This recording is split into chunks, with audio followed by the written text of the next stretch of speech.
আমরা কিছু দুঃখ পাই ভুল লোককে বিশ্বাস করে, আর কিছু দুঃখ পাই সঠিক লোককে ভুল বোঝে। একটা বিশ্বস্ত সম্পর্কে কত শতবার বিচ্ছেদ হয়, তবুও কেউ কাউকে ছেড়ে যায় না। বিবেকহীন মানুষ তাদের সবথেকে নিকৃষ্টতম আচরণগুলো কখনো ভেবে দেখে না। পৃথিবীতে ওই মানুষটা সবচেয়ে বেশি একা, যে নিজেকে প্রকাশ করার জন্য কাউকে খুঁজে পায় না। চিৎকার করে কান্না করলে মন হালকা হয়, কিন্তু নীরবে কাঁদার চেয়ে বড় কষ্টবোধ হয় পৃথিবীতে আর দ্বিতীয়টি নেই। হাসির চেয়ে সুন্দর আর কিছুই নেই, অথচ মানুষের গায়ের রং নিয়ে সৌন্দর্য বর্ণনা করে। আমাদের জেনারেশনটার সমস্যা হলো তারা কথা বলে মিটমাট করে না, বরং যে যার অভিমান নিয়ে দূরে সরে যায়। চারপাশে কত ভিড়, তবু দুঃখ ভাগ করে নেওয়ার মানুষ বড়ই কম। ঠকে যাওয়াদের তালিকায় সবসময় বোকাদের স্থান হয়। অল্প ব্যথায় মানুষ কাঁদে, আর অধিক ব্যথায় মানুষ পাথর হয়ে যায়। সংসার জীবন হলো এমন একটা জীবন, স্বামী স্ত্রীকে গুরুত্ব দিলে পরিবারের সবাই তাকে গুরুত্ব দেয়। যখনই স্বামী স্ত্রীকে অবহেলা করতে শুরু করে, বাকিরা তখন হাততালি দেয়। মানুষ কঠিন আঘাতে প্রিয়জনকে কখনো অভিশাপ দেয় না, বরং গভীর ভালোবাসায় নিশ্চুপ হয়ে যায়। মন পরিষ্কার রাখুন, কারণ শেষ হিসেবটা অর্থের নয়, কর্মের হবে। যে কোনো সম্পর্ক একটু মায়াবী অনুভব থাকা খুব দরকার। পৃথিবীতে চিরকাল কেউ বেঁচে থাকে না, তবে মায়া মমতা থাকলে মৃত্যুর পরও মায়াবী সম্পর্কের টান খানিকটা হলেও মানুষকে মুহূর্তগুলো অনুভব করায়। হাতে হাত রাখা সহজ, কিন্তু সারা জীবন বইতে পারাটা কঠিন। ভাগ্যবোধ হয় এমনই হয়, খুব করে চাওয়া মানুষটা সবার আগে হারায়। নিশ্চিত তাকেই বলে যে ভালোবাসার মানুষটাকে কাঁদতে দেখেও ছেড়ে চলে যায়। সব ব্যথা গায়ে লাগে না, কিছু ব্যথা হৃদয়েও লাগে।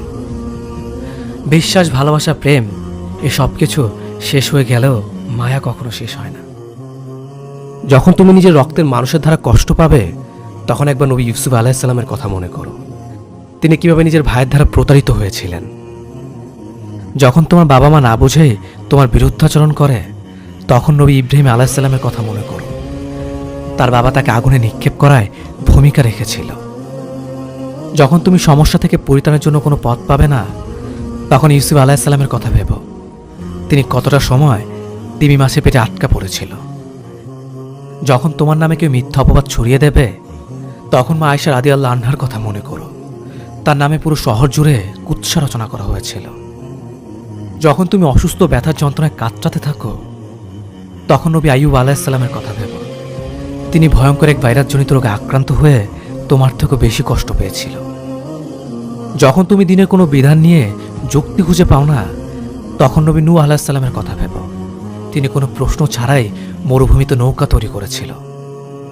যখন তুমি আত্মীয়স্বজন, পরিবার, বন্ধুবান্ধবের কাছে হাসির পাত্রে পরিণত হও, তখন তুমি শেষ নবী হযরত মুহাম্মদ সাল্লাল্লাহু আলাইহি সাল্লামের কথা ভেবো। রাসূল সাল্লাল্লাহু আলাইহি সাল্লাম বলেছিলেন, সব থেকে বড় পরীক্ষা দিয়েই সব থেকে বড় পুরস্কার আসে। যখন আল্লাহ কাউকে ভালোবাসেন, তখন তাকে পরীক্ষা করেন, এবং যেই পরীক্ষাগুলো মেনে নেয় সে আল্লাহর সন্তুষ্টি অর্জন করে, আর যে অভিযোগ করে সে তার ক্রোধের পাত্র হয়।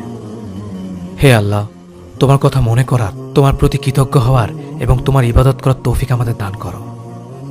আমিন। যেভাবে তুমি সন্তুষ্ট হও সেভাবেই আমাদের পরিচালিত করো। কথাগুলো ভালো লাগলে অবশ্যই আপনার ফেসবুক টাইমলাইনে শেয়ার করবেন। ধন্যবাদ সবাইকে। অনেক বেশি আশা ভরসা যে মানুষটার ওপর তুমি করবে, সে মানুষটাই তোমাকে একদিন ঠকাবে। কিছুদিন যোগাযোগ বন্ধ করে দাও, দেখবে কাছের মানুষটাও হারিয়ে গেছে। ভালোবাসার নগরে পা রাখার আগে নিজেকে কঠিন ধাঁচের উপকরণ দিয়ে তৈরি করে নিও, কারণ ভালোবাসা যেমন তুমুল সুখ থাকে, ঠিক তেমনি